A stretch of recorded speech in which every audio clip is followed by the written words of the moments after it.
My ex-wife cheated on me and swore on our daughter's life to cover it up, and now after 6 years of no contact, she's begging for a healthy co-parenting relationship. So I found out my ex-wife, 37 female, cheated on me, 37 male, 6 years ago when I discovered her in a 4-month affair with a married man. We share a 15-year-old daughter together and co-parent exclusively through my sisters, or email. I found out because the affair partner's wife sent me all of the pictures and videos that they took of them cheating on us with his phone. Some of the deal breakers for me was that she did a bunch of spicy acts with her affair partner that she would flat out refuse to do with me, saying that those acts were disgusting, and against her integrity as a woman. She literally told me her body, her rules. Before presenting her with the evidence I had given her a chance to come clean. However, she gaslighted me. Even swore on our daughter's life. I told her if you had any integrity, or respect for me at all you would tell me the truth right now. She held firm that I was crazy and making wild accusations with no facts.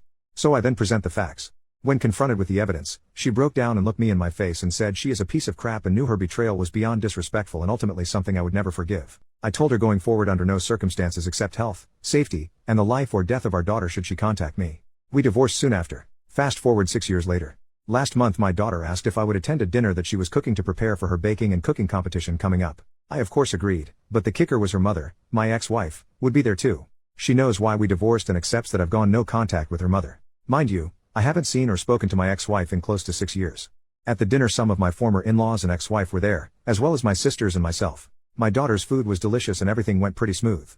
1 week after the dinner I received a phone call from my ex-wife that I obviously answered because I thought something was wrong with our daughter. Nothing was wrong with our daughter, but my ex-wife wanted to sincerely apologize for her actions in the past and the damage she did to break up our family. She said that our daughter almost had a breakdown with the fear of her asking me to be in the same place as her and that our current dynamic is not healthy. She wanted to know if was there any way to healthy coexist for future events with our daughter. I did not interrupt her and let her finish what she had to say. When she finished talking, I responded by saying no and discontinued the call. Here is where I need advice. My sister told me my ex-wife is truly ashamed and sorry for breaking up the family and just wants a healthy environment for our daughter. My sister tells me to move on and to think about our daughter's mental health. I reminded my sister that what value am I in my daughter's life if I am unhappy? My ex-wife does not make me happy. So I need an unbiased opinion. Should I forgive my ex-wife and move on to build a better co-parenting relationship with my wife for my daughter's sake? Update 2 days later, I spoke to my daughter, 15 female, yesterday and what she had to say was an eye-opener. She told me that she knows that I love her and would do anything for her so she doesn't want to take advantage of my love for her for me by making me do things I normally would not otherwise do.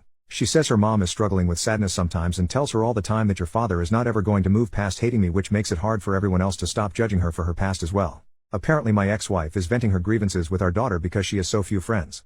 My ex-wife lost a majority of all of our childhood friends, as we all grew up together. None of the husbands want their wives hanging out with her due to the fact that she used girls' night as an excuse to be with her affair partner, and some of the wives knowingly and some unknowingly covered for her. This caused a lot of drama. It is a common belief that some of the other wives were cheating as well, but no other proof can be found. Since my divorce with the ex, the other wives have essentially removed her from the group to save their marriages.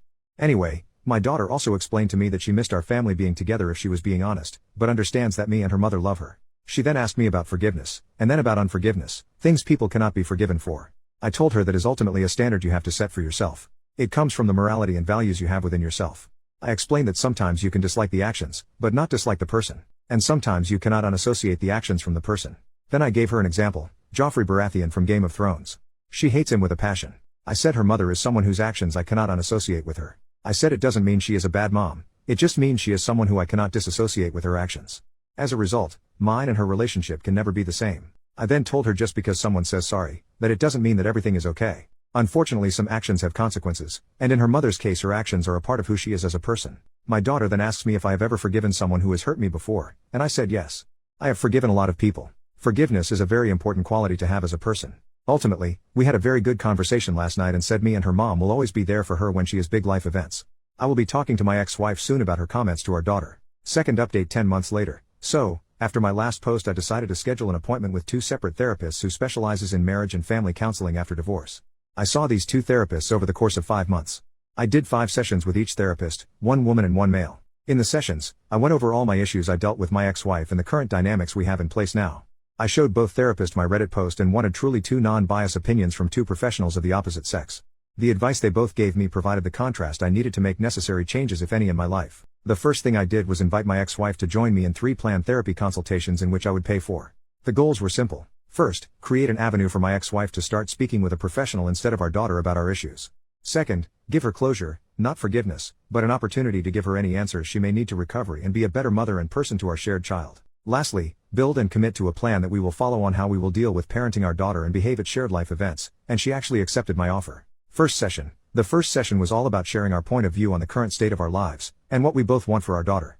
I shared that I am currently enjoying my life as my professional and personal life are flourishing in the sense that I have achieved balance, joy, and core life goals and accomplishments are being met. For my daughter, I shared that my goal is to ensure that she is happy, enjoys her childhood, feels loved, and understands the value of self-respect and commitment to core values. I always share with her that everyone loves to believe that they are exceptions to the rules, but sometimes following the rules are what makes a person exceptional.